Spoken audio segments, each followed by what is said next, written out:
We are gonna get started, so we're excited to have you all here today. My name's Dawn Smedley. I'm Head of Culture here at WorkBuzz, and I'm lucky enough to have worked in culture and employee experience over the last 13 years now, and love being part of the WorkBuzz journey and our vision to improve the working lives of 1 million people. So just really quickly, WorkBuzz is for everyone. So we've designed the most flexible and simple survey platform to reach every employee. It's the fastest way to gather insights to identify areas for improvement, to retain staff, attract new employees, and build a culture where every voice matters.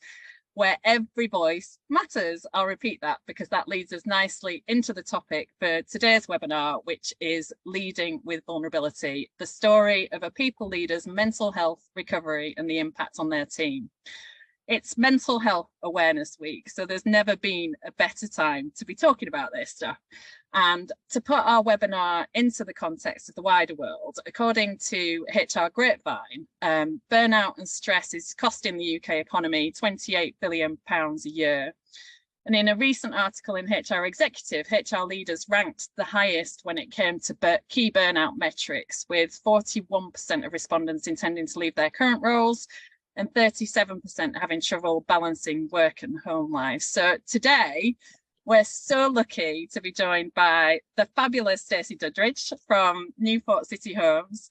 I'm a big believer that the only way that we truly learn and move forward is by sharing our own lived experiences. And the number of registrations we've had today is testament to how important mental health and well-being is to so many people, and story sharing is how we can make a real difference. And mine and Stacey's ambition for today is if we can help one person from this webinar, then we've achieved something. So I think for anyone who's read Brené Brown, she sums this up in a much more eloquent way than me, but she says vulnerability is not winning or losing.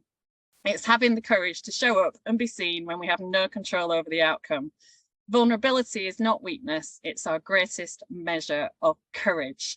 So today, what we're hoping for you to learn really is new perspectives on mental health and how to recognise red flags in yourself and others, tips for breaking mental health taboos in the workplace, the importance of psychological safety, how to better support colleagues with their mental health, and how vulnerability can help you to lead with authenticity. So that's enough from me. Stacey, yay! So excited to have you. Over to you, really. Thank you so much for being here. No worries, and apologies, I've just had to pop my headphones in because it's lunchtime in the office I'm in, and it's got nice and busy outside, which is great that people are taking their lunch breaks. Thank you so much for having me.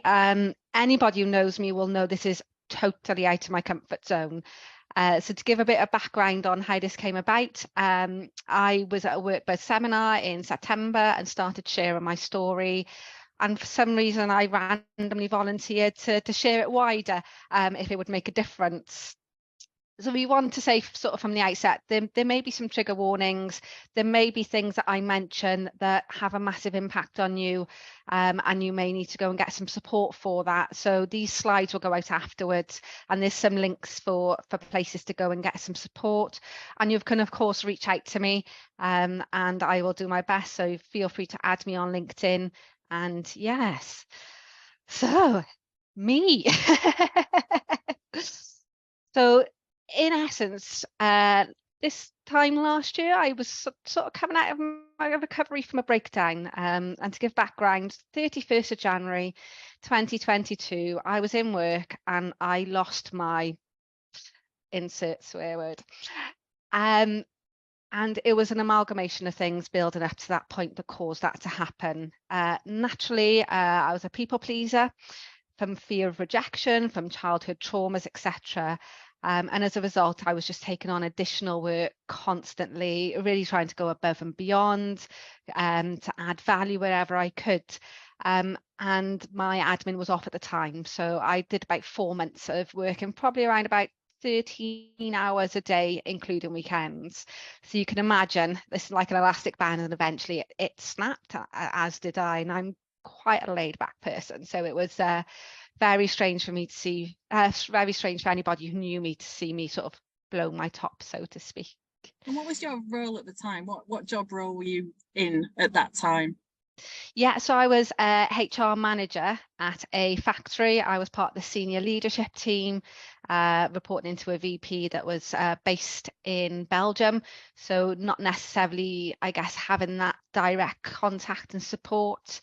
And also conscious, as HR professionals, as people professionals, oh my goodness, we've been through a lot in the last 3-4 years with COVID and all that brought that.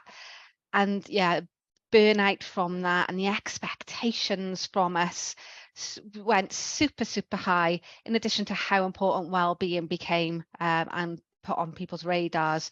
So there's quite an accumulation that caused me to just hit that point.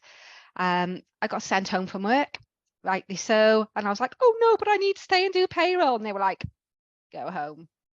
And I did, and I stayed in bed for quite a few weeks, just crying, just emotional, wasn't washing.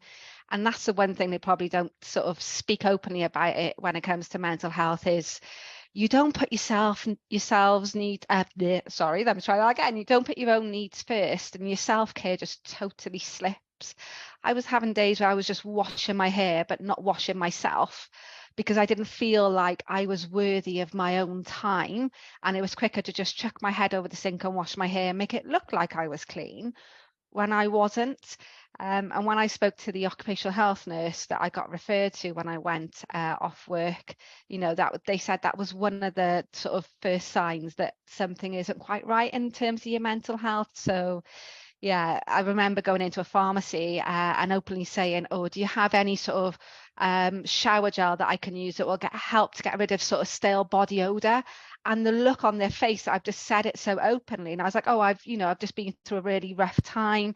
I let my self-care slip, and I want to, I'm obviously getting into a better place now and looking after myself. But the look on their face of that nobody'd ever said that. And I think that's what's so important, I think, in mental health, is just to speak so openly about it like it's normal, because it is. If I had a broken leg, I would quite openly say, oh yeah, I broke my leg. So yeah, I think from that side, and sorry, I just feel like I've gone off in lots of different directions, which I feel like we're probably going to do. So I guess in essence, I was very, very lucky. Whilst I was off sick from work, I reached out straight away and got psychological support. So I had a psychologist who was fantastic. I spent the first session with her crying.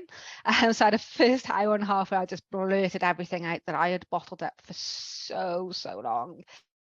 And then we unpicked it and worked through that. I also went to the GP and eventually, not straight away, recommended to me to go on sertraline, so they're tablets to help with the hormonal balance. So where I was so stressed for so long, and apparently I was sat in that fight or flight mode, that it just destroyed my serotonin levels. And I always used to have what I called a front, where I was always happy and positive. And people say that to me now. They're like, oh, you're so positive, you're so happy, etc. And I am, but not all the time. And it's truly me rather than this mask, because I no longer feel like I have to be that person that they want me to be. And I'm just so comfortable with myself after my recovery to just be me. And if people accept me for who I am, great. If they don't, that's a them problem. That there's only so much that I can do. And that's a beautiful thing that's come from the experience, right? I've had really similar feedback throughout my life as well, where I think that's part of having kind of a sunny personality, is almost everyone expects you to be that way all the time, but it's not humanly possible. So when they see you not quite being as kind of sunny, then it's like, oh God, what's wrong with the world? But actually it's nothing, it's just normal, and it's just kind of the ups and downs of life, isn't it? So yeah, and absolutely. If you were to look back, were there any red flags that were kind of waving around that you look back and think, oh yep. Yeah, absolutely. And it's funny because whilst I was in work doing these stupid hours, I would say to people, I'm going to hit breaking point at some point. So I knew that it was coming, but I felt that I had no choice but to carry on, even though I knew I was going to hit that breaking point. So I say to people, I'll hit that breaking point. And for me, the sort of some of the behaviors that I displayed, you know, obsessively cleaning when I was at home. So in my head, I wasn't able to sort of compartmentalize and order everything in my head. And in my work life, I felt like I wasn't in control. But what I could control was things like cleaning the house, which drove my husband mental because I wanted everything in its place, in the right direction, tin cupboards all facing the same way, etc. And also my eating. So, you know, I openly share that I have or had an eating disorder, which stemmed from childhood. It's so interesting how much your upbringing impacts how you behave as you get older. And for me, I was force fed. So as an adult, something that I'm able to control is not eating. So I would go for days without eating, and I collapsed on the floor. My husband's had to pick me up because I wasn't a priority either, not just the control aspect. I wasn't a priority. So instead of having a lunch break or feeding myself, it's doing things that needed to, or what I thought needed to be done, that were more important than me. Yeah. And it was funny because in preparation for this, I was thinking about, okay, right, what are my red flags? And I was listening to, I think I said to you earlier, I was listening to Radio 1 on Sunday afternoon, and they do a really good session around mental health, and they have lots of people dialing in. And actually on Sunday, they were talking about red flags. And what was really validating about it was the fact that it makes you realize that it's not just you. You know, there are lots of people that have similar triggers. And mine are binge eating, social media scrolling. I'm horrendous. I'm like, well, it's like I'm addicted and my thumb starts aching. I compare and judge myself to others, kind of like that imposter syndrome thing that we've talked about before. And I become snappy, especially at the dogs. So, and this came out loads on the kind of the Sunday afternoon session as well. And then I just feel really flat. So, you know, I guess, has it helped you look for flags in others, I guess, knowing what your own are? Yeah, absolutely. And it's so strange, like the variation of flags that there are. And like I said, I'm really, really lucky. I had a great psychologist, and we talked about sort of counteractions of behaviors when a flag happens, or a trigger, you know, whatever you want to refer to it as, the behaviors that happen after that, how to sort of combat that, should we say, you know, having a bath, going for a walk, being in nature, etc. In terms of flag, I think it's important to get to know people, because you can't automatically assume, oh, they don't seem quite right, because you don't know what their normal is. Yeah. And I think I'm really, really lucky. And I guess this is where it goes into, you know, being vulnerable as a leader. My team are so open with me. And even when they're not, when they're not saying things, I can see them. I've had calls with them, and one of them have just sort of overreacted for some reason. I'm like, well, that's not normally something that they would do. They're normally quite chilled, quite relaxed. So I'd leave it for like half hour, let them sort of come back to grind and be like, is everything okay? You know, is there something else going on? Oh yeah, actually, I didn't realize that this was actually bothering me in the background subconsciously, and now has impacted me in that manner. So yeah, and again, it'll vary. And I mentioned earlier about the smell, and now it makes me think back to when I used to work with people, or was at school, and you know, when you sat next to that person who, oh, they were the smelly person, or they've got a BO problem. Actually, maybe they just weren't okay. You know, maybe they just needed some help or some support, or somebody to go, is everything all right? You know, how's everything going over in your world? You know, rather than just going, oh, are you okay? Because the automatic answer to, are you okay? Yeah, good, thanks. You? Fine, thanks. Yeah. Anyone with teenagers knows that that's the standard answer too. Well, I'd probably take that answer from teenage kids rather than, no, this, that, the other, I need some Roblox credits or something like those lines. It's so true, isn't it? Like, the only way that you're ever going to truly understand what people's red flags are, and, you know, understanding what their reset buttons are almost, is if you know them well enough to understand when they're acting out of character, or if they say something that doesn't come across the way that it normally would. So it is ultimately about knowing people. So what questions do you ask your team? How do you get to know them in a way that enables you to know that? Yeah, I guess the difficulty is that I don't necessarily ask them questions. By just being open and chatting about my experiences, that opens up the conversation and that creates a space where anything goes. Like it's such a safe space that if something's bothering them, nothing is off the table. And by sort of me being that in that way, it enables them to also be in that way. And then they open up on such a deeper level. You know, it's all well and good knowing if they live in sort of this area and they have a dog or they have kids, or they have friends or family. You know, for me, that's almost superficial information. As much as it's really interesting and I love to know them in that way, getting to know them on a deeper level.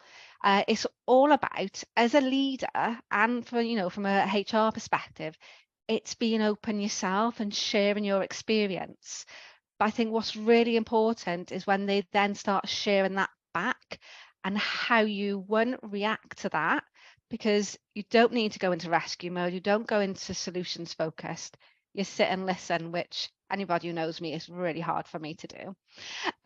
But just be grateful that you've created a space for that somebody feels that they can do that. But it's also not taking it all upon yourself as well, and be at home sort of overthinking, should I have said this, should I have done that, you know, are they okay, etc. You know, because our brains are fantastic organs, but there's only so much room in there. And there's a reason why they say put on your own oxygen mask before you put on your kids when you're on an aeroplane, because if you're empty, you can't give either. I was going to use that analogy. That's a really good one. I stole it from you, Dawn. Shamelessly steal is what I like to call it. As I said, I'm really, really lucky with my team. By me being so open, they've been so open. And I've got some beautiful statements from them, just sort of referring to the fact that because I've been so open, it's made them feel like somebody actually understands, or there's somebody they can actually open up to. And one of them, you know, they've been holding stuff in for about 9 years, and the stuff that they've been holding in, I'm just like, wow, how did you manage? And they said they're in the best mental space they've ever been in their life now. And I'm just like, like I'm humbled because I don't feel like I've done anything above and beyond. I've just naturally spoke so openly about my own challenges. And I've always been an advocate for mental health. My dad's suffered with panic attacks all my life. So, you know, in previous organisations, I put in mental health initiatives, etc. But I never fully understood until I went through it myself and people opened up and I was receptive to listen to it. And not just listen to respond back to them or give them solutions or give them answers, listen to actually understand how it impacts people in different ways. Yeah. And talk to me about culture in all of this, because I know your transition after breakdown was into a new role at Newport City Homes, which was a beautiful thing that came out of it. How important is the culture that you work in terms of enabling you to be vulnerable and, you know, have those safe spaces? Yeah, it's fundamental ultimately, because if you can't bring your full self to work, nobody's going to get the best out of you. And I feel I can truly be myself, which is fantastic, and feel fully accepted with my piercings, tattoos, you know, however I dress. It's not important. The me that shows up, that's what's important. That's what people have connected to, I would say. You know, I've been at Newport City Homes now since mid-August last year. I did make the decision, a mutual decision with my employer, that I wasn't going to go back. I hadn't been there for a long period of time. I hadn't built those strong relationships.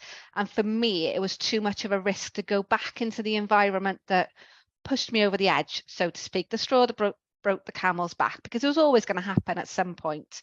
But for me, it was almost the right time to happen, because I was in a financial space. I was able to really take time to analyze what was going on and really look inside and sort of recover it from it. And I genuinely feel like I've become the best version of myself. And don't get me wrong, there are days where I rock up and afterwards I drive home and I'm like, who on earth was that person today? Because that's not how I want to show up. That's the old me. Like, what's going on? And I've been quite open with my leader as well, when I've said, I know I'm not showing up how I want to show up, but I'm going to be better, or I'm going to be the person that I want to be, because we can be that every single day, from hour to hour, from minute to minute. We can switch and just be that person we want to be. But I love who I am. And that's such a strange thing to say. For so many years, I've always thought, well, I'm not good enough. I'm a horrible person. Imposter syndrome, like there's no tomorrow. I feel like I've winged my entire HR career, like of nearly 16, 17 years. I feel like at some point, somebody's going to find me out and be like, what on earth have you been doing? But yeah, and it's about sort of minimizing the internal negative chatter as well. That's a huge thing for me, telling myself to shut up in my own head. And that's what you do. I do, and it's strange because, although my dad's always suffered with mental health, like we've never had proper discussions about it until I'd gone through my experience, and he was so supportive, and I was so open with him in terms of things that he said or did when I was a child that actually impacted me now as an adult, and he understands it and he gets it. But I was up to his for tea last week, and he said to me, he wasn't in a very good space. He literally went and laid on the bed, and he was like, why am I here? Like, what am I contributing to the world? And he said, and I shook my head. He said, and I shook the thoughts out. He said, and then I was fine. So that was his way of shutting up those negative thoughts. And you know what? We most of us, not all of us, most of us have those catastrophizing thoughts. How often, Dawn? I could see you're probably going to say yes. Have you been driving down the road and thought, crashing into that central reservation, I wonder what would happen next? And it's not because you are suicidal. It's not because you feel like you want to put yourself in hospital. Maybe it's because you feel like you need a break. Maybe it's because you feel like you need to take that step back and order what's going on in your life. And when somebody told me that, because I always thought, oh my God, nobody else has this, just me. And when somebody said, it's so common to have those kind of thoughts, but it doesn't necessarily mean that you're having suicidal thoughts. And I was just like, weight off my shoulders. And I'm sorry, I feel like, again, I've just gone off in tangent. No, but that's the important thing in talking about this, right? Again, it's around that validation that you're not the only one. And I think that's what makes me hopeful, is the more stories that get shared, the more people share their stories, the more kind of we change the way that people think and feel about it as well. So in terms of tips for breaking mental health taboos in the workplace, what tips could you give to really open up the conversations? There'll be lots going on this week. I'm loving my LinkedIn feed already, with lots of stuff happening around mental health awareness. But like with anything, it's never just the week, it's all the time. So how do we open up that conversation so it becomes an underpinning part of our culture? Yeah, and you're right. It's not just that 1 week, and it's not a tick box exercise. It's really getting under the skin of the culture that you want to create as an organization. And then, yeah, it's really difficult. I'm not going to sit here and say I've got all the answers. This is how you break down the taboo. Things that I've done in the past before I've suffered myself, is putting up a lot of sort of hashtags around the building, sort of having that visual presence that it's okay to not be okay. 1 in 4 people suffer, and that was the statistics back then, and having those visual things to start making it normal to see around the building, and backs of toilet doors, because we all sit there and read the backs of toilet doors, or behind the sinks when we're washing our hands. But I think the important thing is knowing that it's okay to share your own experiences. And I'm not saying you have to. You might not feel comfortable. You might not be in a place where you can, but maybe you open that space for somebody else to be able to share. Yeah. Because as you said, the lived experience is so much more powerful if it's a real human being. Like this instance now, if you maybe read a book or listened to a podcast, I do feel like that has slightly of a different impact. And often I've gone home and not felt well. The next day I was like, oh, I'm sorry, I went home early yesterday, I wasn't feeling well. And people were like, oh, what was the matter? I was like, mentally, I just was not in the space. I drove to Domino's, I bought a garlic pizza bread, I went and sat at home, ate that, and my Pepsi Max. Dawn, you're laughing because I told you this earlier. And I sat there and cried. And then I worked through, okay, what triggered me, what caused me to feel like that. And for me, it was because I'd come into the day and I'd gone, right, I want to get this, and this done. Like, I really need to get these off my pad. And then I was sideswiped with something else that came in. So that's what triggered me. What I think what's really important, just from a personal perspective as well, is the further you go down that road after the trigger, the further it is to come back.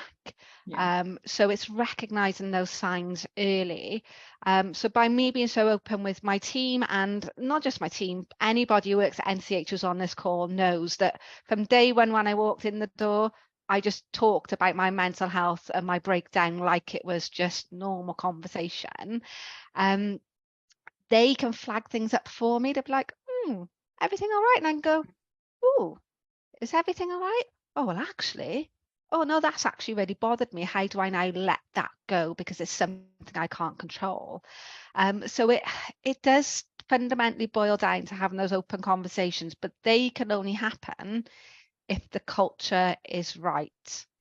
Just what I was going to say, because there'll be people on this call that are probably working in cultures where it doesn't feel safe to enable all of those things. And one of the questions that we got ahead of the webinar actually was a really good one. It was, did the level of vulnerability and authenticity shared with the team and peers have longer term implications? How do you retain the confidence in your ability whilst recovering and beyond? So it's a tough question, but I think it's what was your experience of that, and what would you say to that? Yeah, it's a great question, whoever sent that in. And it is quite a difficult question to answer. You know, I'm still technically on my recovery journey, and you never fully recover. And I think I didn't realize that until I had a couple of relapses. I got to that false sense of security of, oh, well, I'm fine now. I'm in an amazing job. I work with amazing people. I work at an association with purpose, which really aligned with what I need. And then, boom, it hit me. And I was like, oh, okay, well, no, I thought we were finished with that now. So, yeah, it's really difficult from a longer term perspective. I think it is keeping myself in check, helping others keep me in check by saying, these are my flags. These are the things, like, if you see these, you know, feel free to point them out to me in whatever way you feel comfortable. Not everybody likes conflict. Who wants to go to their boss and go, you don't seem quite yourself, you're a bit arsey in that call, excuse the language. But I need the people to do that, and the people around me to do that. And I'm really lucky with my peers as well. You know, again, like I said, I've been so open about everything, that they also know some of my triggers, and they come over and check on me and message me. But it took a lot for me to convince myself that it's okay to say, well, actually, I'm really struggling. I'm really overwhelmed. I've got so much work coming through. I need some help. Yeah. I definitely slip into rescue mode, people pleaser mode. Well, you know, everybody's so busy, I'll just pick this up. But why is their well-being more important than my own well-being? It's not. So it's finding that balance. So I don't have the long-term strategy. Maybe we can do this again in a year's time, and I'll let you know what's been sustained and what more I've learned. And I don't know if that's answered the question to whoever sent it through, so feel free to probe a little bit more, Dawn. But I think for you, it hasn't had long-term implications. You've been able to be yourself. You've been able to share your story, and it hasn't impacted the way that people perceive you in any way from a performance perspective. I think if I think about my own journey with mental health, there have been times where I haven't felt comfortable sharing kind of my vulnerabilities around how I've been feeling, because I thought that the perception around my ability to perform my job would be questioned. So it's how it comes back to that psychological safety piece, doesn't it? It's how do we create environments where there is high trust, where we know that actually we're going to perform better when we can be our share, when we want to, like you said, But it is difficult. And I think one of the Brené Brown, I'm a big fan, so I've read her books, listened to her podcasts, all that kind of stuff. But she talked about the fact that at work, can we ever truly create safe spaces? Probably not. So even just the language that we use, it can make a difference. So should we be using the terminology around creating brave spaces, where actually you're creating an environment where, you know, you are encouraging people to show up and to be able to share, because when we do that, actually, you know, it leads to all those other exciting things that we talk about as well, which is around innovation. And one of the things we talked about while we were prepping for this, which we wish we'd recorded, because it's actually quite fun as well, but was around innovation. And I've completely lost my train of thought now. What was I gonna say? What was I talking about before? Anyway, it's gone. Sorry. I'm sure I'll come back to you. Come back to me. That's my hormonal brain. Which brings us nicely to a question, actually. We've got a question from an anonymous attendee on the call that says, do you continue to take sertraline to help manage your hormones, even though you feel you've come a long way and demonstrate the best version of yourself the majority of the time? Yeah, absolutely. So I first went on sertraline in May, and they put me on to 25 milligrams for 2 weeks for my body to adjust. And anybody who's been on them, they're awful to start with. You get insomnia, you feel sick, you just feel like an out-of-body experience. Well, that was my experience of it, and I Googled it. And a lot of other people said the same, because good old Google will give you some insights, won't it? And then they put me on to 50 milligrams, which I stayed on until about August, September time. It was about July, August time last year, so before I joined Newport City Homes, and I'd had quite a big relapse at that point. So they increased it to 100 milligrams, and it was earlier this year, probably sort of January, February time, that I was feeling massively overwhelmed. And I think I've got to know myself so well. I'm like, I need a little bit extra.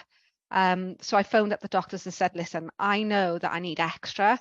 I need just a little bit extra support. You know, I'm doing all these things in terms of sort of physical actions to help my mental health, but I'm not there. So they increased it to 150 milligrams. So that's what I'm on at the moment. And you know what? If I need to stay on them for ages, I'm one of these. If I'd got a headache, I would take some painkillers. So why is this any different? It's not. So yeah, I'm on 150 milligrams of them at the moment. Thank you, Stacey. I've remembered what I was going to say, and it linked to psychological safety, because we were talking about before kind of imposter syndrome and how you never want to be that person in the room that doesn't know the answer to something. And I had a great leader, like in my early career, that always said, ask that stupid question, because there'll be someone else in the room that doesn't know the answer. But I think this all links back to psychological safety, doesn't it? It's high trust, where when you can be honest about what you know and what you don't know and everything in between, then from a culture perspective as well, it helps you to talk about things like this, mental health and well-being, but also just it helps everyone be better, because you feel comfortable to learn together and to grow and to collaborate and all of those things. So talk to us a little bit about psychological safety in practice, because we hear it talked about a lot, but what does it mean to you? What is it meant to you at Newport City Homes? So if I just rewind, and I will answer that question, but to touch on, you know, my decision not to go back to my previous employer, and one of the reasons why I wanted to join Newport City Homes is during my period of recovery, I recognised that I needed to be at an organisation that really aligned with my core values, you know, and the purpose aspect of working at Newport City Homes. I grew up in what was a council house back then, they're not now. So I grew up in social housing. So for me, that purpose link was there. So what that was so important to me, because what that would also then do is to stop me going ridiculously above and beyond trying to people please, because I'm already working somewhere that makes a difference to people. What I didn't realize would happen is when I walked in and was just me, because by the time I got to that point, I was me and I wasn't changing for anyone. If it wasn't the right organization for me, it wasn't going to work out. So yeah, it's literally just fully rocking up. And even in my interview, I talk about my mental health struggles. Wasn't judged on it whatsoever. I was judged on the person I am and how I use my experiences to make better informed decisions and support my team. So I guess for me, psychological safety, which can sometimes be a bit of a buzzword, but it's creating a space where people are safe to challenge. So me and my team, we play a game called Devil's Advocate. And it's such a safe space that the three of us, we have such amazing conversations because we go, oh, let me play devil's advocate. What about X, Y, and Z? And it's so great because we start thinking about things. And there are times when they say something, I go, oh, I don't know, actually. Let's check ACAS because we're people professionals. We don't know everything. We can't retain that much information, and that's okay. So yeah, I think it's having that, being able to challenge, having the autonomy to get on and do the job that you've been hired to do and not be prescriptive. So, my team, I'm like, this is the end goal. How you want to do it's entirely up to you. So that means that they can put their stamp and their personality and really be themselves because they can put that into the tasks as well. So for me, that's also really important. And just being me and not having to say sorry. I used to go, oh, sorry, can I just ask a stupid question? Now I'm like, just ask a question, probably stupid, but anyway, here it goes. Because why should I be sorry for asking a question so I can gain some more understanding? So yeah, I guess that's what psychological safety means to me. And it was the litmus test, wasn't it? Leaning into that during the recruitment process, right? Because if they had have had a negative reaction to that, you would have known that it wasn't the right fit as well.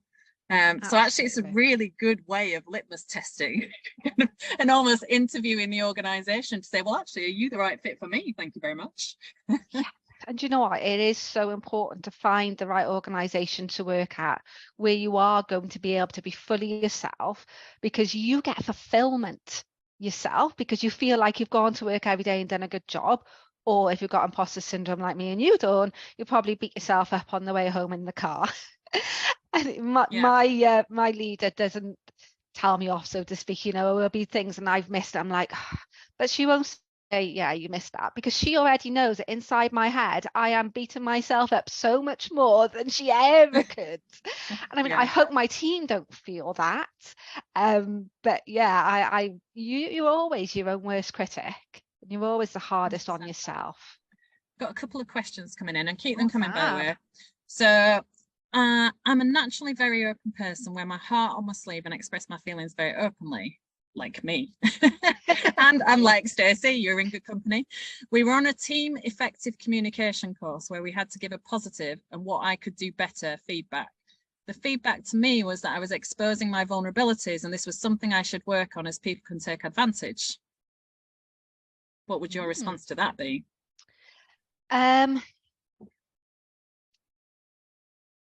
Can you read that again for me, just so I can process so I'm naturally a very open person, wear my heart on my sleeve and express my feelings very openly. We were on a team effective communication course where we had to give a positive and what I could do better feedback.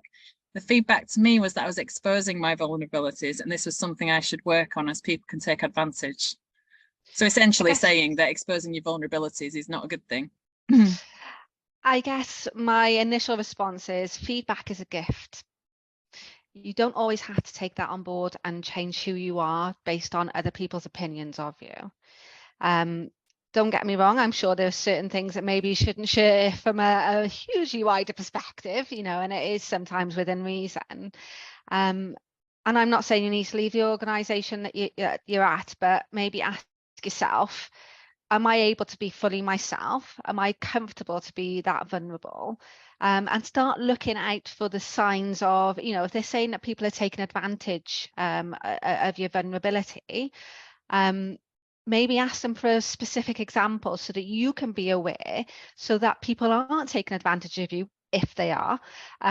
So then you're not being overwhelmed and burnt out, etc., because people are pulling on your vulnerabilities and maybe you need to help people and make a difference. Yeah. There's another question here. I hope that answered it, but I know that afterwards we are going to share contact details. So I know that Stacey offered that up at the beginning, so we'd be more than happy to kind of pick this up as well. But we've got another question. Stacey, when you were at your lowest ebb, how did you find the strength and confidence to apply for another role? And your story is really inspiring. Love your honesty. Thank you. Oh, thank you very much for whoever sent that through. In terms of the courage to apply for other jobs, you know, it's really difficult. I didn't do that, obviously, when I was at my lowest. When I was at my lowest, I spent 2 weeks in bed. I finally watched Lord of the Rings, which I'd never watched in my life, but I think you probably need about 2 weeks to watch them because they are very, very long. So yeah, and I think I was lucky because when I was starting to really fully accept myself and realize that I am a good person, that I am enough, and when I started to become in that space, with positive affirmations to myself, because let's be honest, propaganda is a thing. If you're told you're stupid, you're useless, etc., for such a long period of time, you believe that. But we need to tell ourselves that we're great, we're good people, and we're fabulous, because we are, and we all need to be different. And then I was actually... Flawsome is a word that I use. Flawsome. We have our flaws, but we're also awesome. I have a lovely jumper that says perfectly imperfect. Exactly. There's no such thing as perfect. But I was actually reached out to by an agency, and this role is going to be for a 3-month fixed term contract. And I'll be honest, going from what I had 7 months off into working a full-time role was very, very daunting. But yeah, I was reached out to by the agency, and I learned a lot about the purpose aspect. And that's when I was like, this is the right role for me. And I think that was so important. And that's how I got the courage to be able to go, yeah, I'll interview. And then I had to sit there and talk to myself inside my head going, look all these things that you've done. Look all the differences that you've made in previous organizations. You are good. You can do this. You can do this. Just tell them about all these things that you've done. And yeah, actually, by interviewing, it helped to reaffirm the differences that I've made in other organisations and what I can actually bring to the table. And that is such a powerful exercise to do for anyone on this call. That is kind of, it is mind map all the things that you've done, all the things that you've achieved, you know, in your career, and just realise what you're capable of as well. We have got some other questions. Are there any indicators for leaving a job? My mental health has been extremely poor in the past, and I'm not there currently, but feel very unsupported and not the best version of myself in my current role. Massive imposter syndrome about getting another role, and practical financial insecurities too, maternity leave potential and salary. Sorry, I hope that's okay to ask. It's absolutely okay to ask. We are creating brave spaces here today. So are there any indicators for leaving a job? First of all, please never, ever, ever apologise. As Dawn said, safe space, brave space. So ask anything and everything. And like I said, I'm not a guru. I don't have all the answers. When I went off from my last employer, the only contact I had from them was once a month for me to go online and authorise payroll. So that in itself is a huge red flag of, well, actually, they're not taking my mental health seriously. And it's really difficult. I was in a very fortunate position where I was paid in full pay whilst I was at that organisation to be able to be off and fully recover. It's really, really hard because your emotions will play a part in your decision making, and it's really hard to be objective and take that step back and go, okay, what do I want to feel? Where do I want to get to? Is my current place allowing me to do that? If it's not, and I'm not saying you should just leave straight away, you know, have those conversations with your line manager. Okay, your line manager would be like, not interested, I'm old school, mental health is a thing, you know, just suck it up and get on with it. You know, I hate those kind of terminologies, but maybe it's because they don't understand. Maybe it's because they've not been through that themselves, and maybe they don't know the impact that they're having on you. So that would be sort of my first step, is sort of saying, you know, have that open conversation. And don't get me wrong, you'll still be guarded, you'll still withhold some information, but they need to understand where you are in terms of needing some support, because let's be honest, I'll always go back to the broken leg situation. If you broke your leg, they would do reasonable adjustments to be able to enable you to be able to do your job most effectively. But I'm more than happy to be a sounding board, and I feel like I'm making a rod for my own back here, so I'm not going to be able to get back to everybody straight away, but I'm more than happy to be a sounding board, and try and be objective if anybody wants to bounce anything off me. But you've probably got friends, other HR professionals, or other colleagues or people outside of the organization that you could maybe try and help them to see it from a more objective perspective. And there are going to be things that isn't in your control. I like the 3 circles: what's in your control, what you can influence, and what is out of your control. And there's probably a lot that's out of your control, but what you can control is how you react to that and how you deal with that. Yeah. We'll share some links as well after the webinar that kind of might help with that as well, just things to think about in terms of burnout. But other questions we've got, we're going off on a tangent now, but I like it. What types of mechanisms do you use when you notice your triggers, red flags? So I'll be honest, I had a trigger yesterday. It was because, as I mentioned earlier, I come in, these are the things I wanted to do, and it sort of threw me off.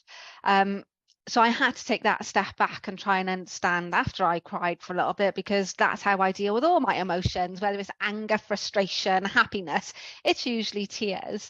So I did have to take that step back and take a moment and analyze my behaviors because of those triggers, and then counteract them. And I've been dieting. I'm a bridesmaid for my best friend on Saturday, which I'm so excited about, but I'm worried my dress isn't going to fit me. So I've been dieting. So I've been depriving myself almost of that. So as I said, I went to Domino's and I got my cheesy garlic bread that I've been fancying. And I know that that's not a healthy counteraction, but there are other ways where I've just sat in the garden. I've got an allotment, so I've gone up there and I've started planting or de-weeding, and just getting lost in that. I've read books. Don't get me wrong, there's times that I've got in the bath, I'm like, right, I'm not feeling myself, get in the bath, nice bubble bath, relaxing music, and I'm just sat there like, this is doing nothing. And I spoke to my psychologist, and it's about balancing out actually the counteractions. And at that time, what I needed was something a bit more high intensity, such as going for a long walk. So I walked at I walked at Tumbalan, which is a much more local mountain to myself, and it got that heart rate up, and it got the serotonin, the endorphins, etc. And I felt like I had space because I was at the top of the mountain. There is something about being higher up, isn't there, when you're elevated and you're looking down? Yes, absolutely. But I think what I always think about is what brings me joy, and they can be like the little things as well. So like mine is like having my cup of tea before everyone else gets up in the house in the morning, and just sitting there before it all kicks off. Love and that. It's like, being outside, but it's really thinking about, we're all different, so it's thinking about the little things that bring you joy, and like there's a lot out there around gratitude as well, and I was lucky enough to join a gratitude WhatsApp group for the month of February, and it was really inspiring to be prompted each day to think about the things that you're grateful for. So I think you can actually reframe a lot of things by just being really intentional about thinking about the good things that are happening as well. And there will always be little things, whether it's just a shower or getting out of bed, there will always be good things that you can actually kind of pull on as well. So I think it's just knowing what your red flags are, and then kind of knowing what the counteraction is to that, and being really intentional about what they are as well. Right, more questions. Great. Can I ask, did your manager have proactive conversations with you to help you manage your time at work and responsibilities, and also check in with you regularly over the course of the year to discuss your well-being in addition to your performance? Great question. I'm going to say yes and no at the same time. And I think that's because I'm so forthcoming with information. So it's almost, it wasn't needed. I would go in and openly say, well, I've not performed at the best in this, and I need support in that, or I'm not in a good space. But there have been times, and not just my line manager, people in my team, where I've said, oh, I'm not really in the best space, but I'll come back to this. And they've left it a little while and gone, is everything okay? Is there anything I can do to help? the hardest thing is going, yeah, actually, there is something you can do to help. Can you do X, Y, and Z for me? And that's something I'm still learning. I haven't cracked it all. But I do feel like I probably have enough support in the sense of I can be very open with my manager. Sometimes I need more guidance. Sometimes I need less prescriptive, but everybody's different. And how you line manage people doesn't necessarily mean that's how they like to be line managed. So, it is really a balancing act. But I am quite honest with my line manager. And I think that's one of the important things is being honest back, which is scary. It's not easy to go, well, actually, what you said there made me feel a bit shit. But yeah, you just need to try and be honest, which, like I said, it's not easy. But going back to psychological safety, if you've got that, then you can be. And if you haven't, you need to start dropping those seeds in and planting those seeds. Thank you. Right, next one. I feel there's a lot of animosity around men's mental health. Do you both find that as well? And what are good ways in helping them open up? Yeah. I mean, my dad is 71, nearly 71, not quite there yet. He came from an era where, man provides for the woman, puts a roof over the head, can't show emotion, etc. And I think society is in a very different place now, but we're not there. And it's definitely harder for men to open up and have that conversation. But it only takes one person. It only takes one man to open up for other men to then open up. And it is that fear of being judged because, you're supposed to man up, which I hate that saying because we're all just human. We just got different anatomy. So I guess they're my thoughts on it. Dawn? Yeah, it's a bit of a triggering question for me. It's quite timely. I think the highest suicide rates that we see in men is aged between 40 and 50. And I think it's that amalgamation of life events all coming together. But I think if we don't get people to open up, then it can have catastrophic effects.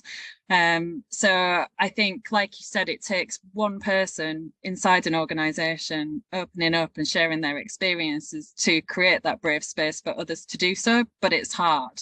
I think what I'd like to do is maybe see if we can find some resources that we can follow up with specifically on this as well, and kind of share that to everyone that's on the call as well, because I think men's mental health is so important. I mean, there's so much good work at the moment going on around women's mental health and menopause and hormones and a million different things. But I think we have to really focus on men's mental health as well, kind of, if not more so, to a degree.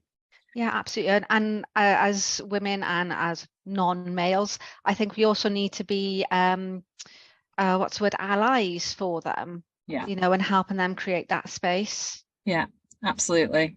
I've actually got some good questions somewhere around, what to ask in one-to-ones, and I'll try and dig that out and make sure that we kind of use that in follow-up of this as well to try and encourage that where we can.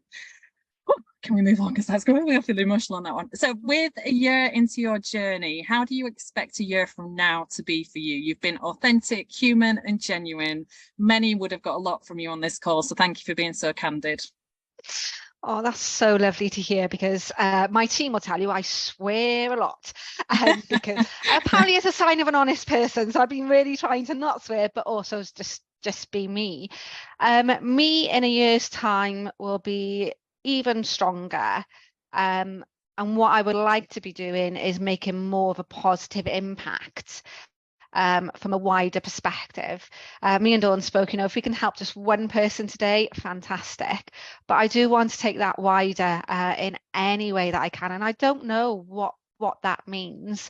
And I'll be very open. I've started looking into sort of the spiritual side, and I've managed to become part of a group of fantastic women who talk about manifesting and moon cycles and things. And I'm learning all about that. So for me, I've just removed all of my biases and become very open, because me a year ago, I'd have been like, spirit, yeah, sure. I've watched Casper, and that's in no disrespect to anybody, but I wasn't ready for it at the time. So now I'm so much more open. So me in a year's time is just going to be me. Being fabulous and flawsome. Yeah, and it's just being imperfect. Absolutely. I'm not going to say I'm going to be the best person, the best version of myself. No, I'm just going to be me. And do you know what? That's okay. Just got some nice messages coming through saying thank you for your honesty. I really enjoyed this.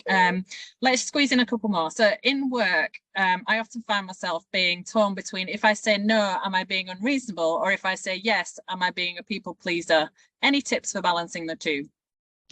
Yeah, so I did a course with Chwarae so anybody in Wales would know that. So it's an ILM, and it's all around leadership, women in leadership, but it works across genders. And one of the things, it's about how you say no effectively.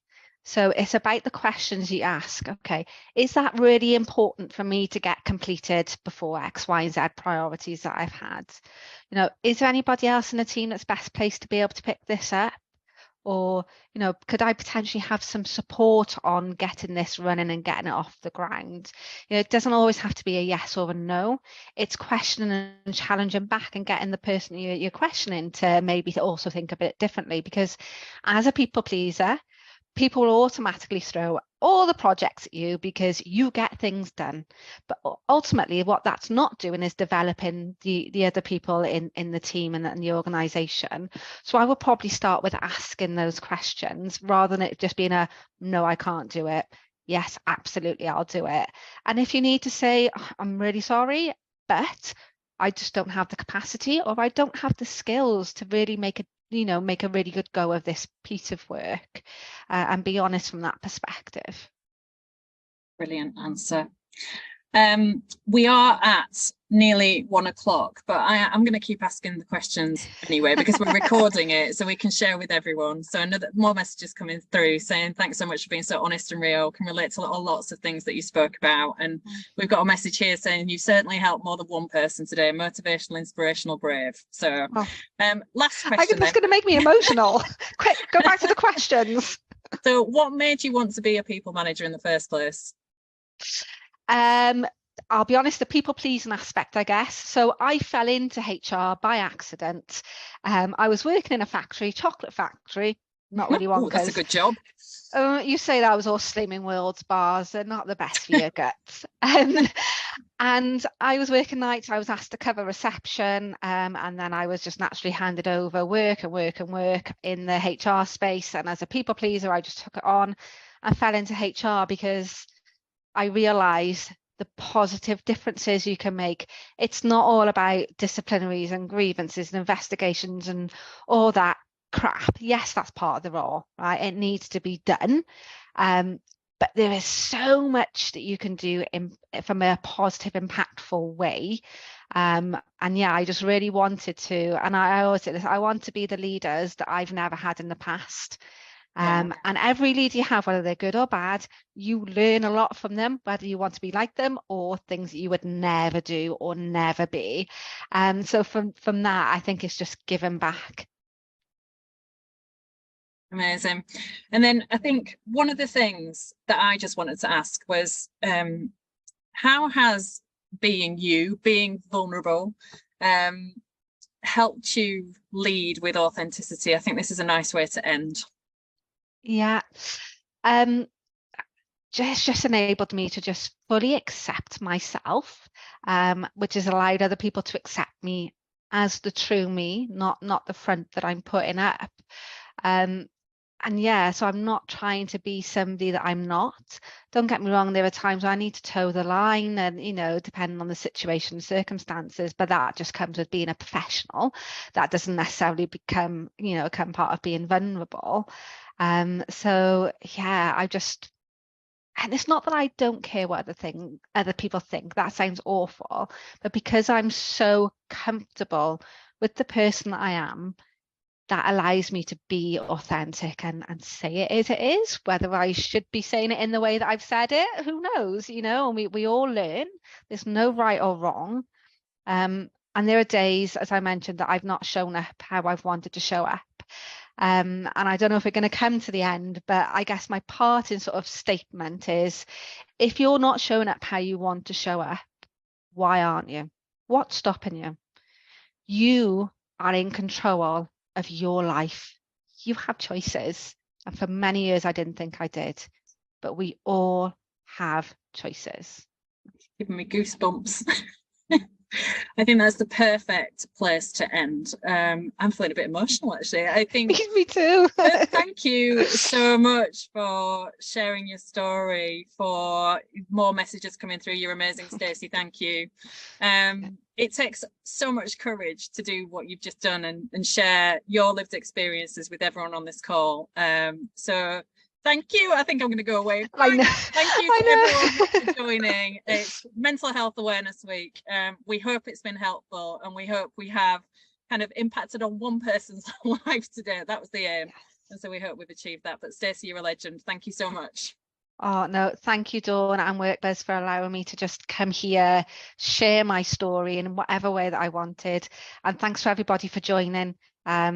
I just hope you got something out of it. Feel free to reach out to me. And if you want to give me feedback and say, well, actually, I don't think you should have been saying this, that, and the other, I take feedback. It's a gift. What I do with it is my choice. But thank you all so much. I'm going to read all these lovely comments and then probably cry before my next meeting. But happy tears, happy tears. And the WorkBuzz team will be following up with the recording as well. So feel free to listen to again, share. We don't know the reach of this, do we, really? It's going to be out on YouTube soon, so on the WorkBuzz channel. And like I said, we'll be pooling some resources together that we will share that will hopefully be of some help today. If there are any other questions, then Stacey's on LinkedIn, so send her a message. You can contact me as well. Whatever you need, we're here. So thanks, everyone. Have a great Tuesday. And thanks again, Stacey. You are flawsome. Well, I can't do that. It's the heart. Yeah, there we go. And this is I'm a fan of doing this. All right, I'll speak to you in a Have bit. a good Tuesday, everyone. Bye. Bye.